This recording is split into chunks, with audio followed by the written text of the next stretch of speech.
शावक बच्चे में लगाए हुए थे, इसलिए उन्हें भी हिरणी का जन्म प्राप्त हुआ।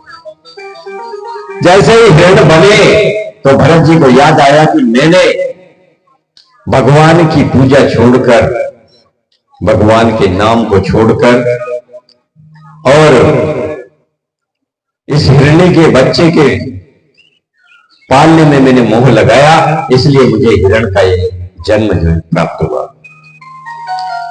जैसे तैसे उन्हें पिछले जन्म की याद थी, इसलिए उन्होंने उस हिरणी के जन्म, उस हिरणी के शरीर को, हिरण के शरीर को जो त्याग किया। फिर उनका जन्म एक ब्राह्मण के घर में हुआ। उस ब्राह्मण के जो पुत्र थे उनमें सबसे बड़े यही भरत जी हुए। अब इन्होंने विचार किया कि अगर मैं अब भी माया मोह में रहूंगा तो फिर वही भगवान का भजन जो है छूट जाएगा।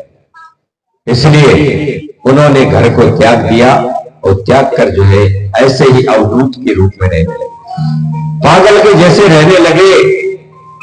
भरत जी जब पागल जैसे रहते थे तो हर कोई उन्हें काम करने के लिए पकड़ ले जाता, कोई कुएं पर ले जाता, कोई पानी फेरने के लिए ले जाता, कोई काम कराने के लिए उन्हें ले जाता था और वो काम भी करते थे और भगवान का ध्यान भी जो करते।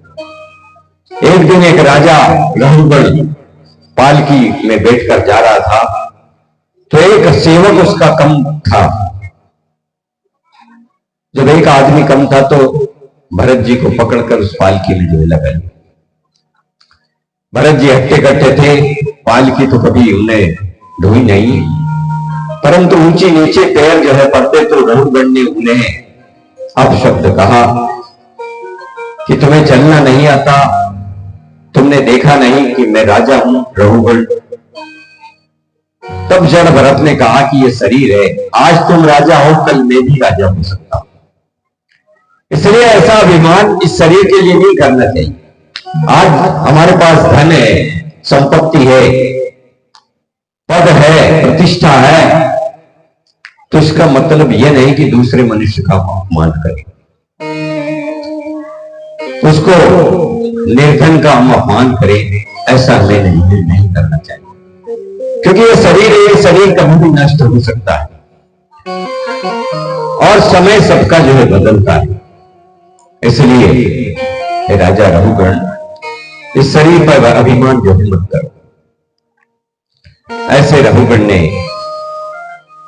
राजा से कहा और भगवान के ध्यान में जो है वो लगे रहते हैं। भगवान से यही मानते थे कि मुझे मोक्ष जो प्राप्त हो।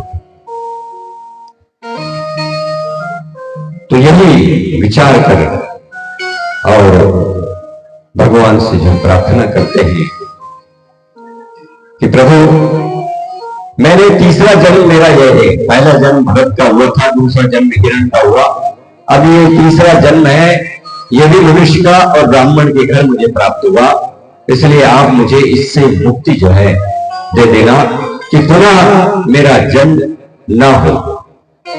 ऐसा कहकर वो भगवान से प्रार्थना करते। गोपाल कृष्ण भगवान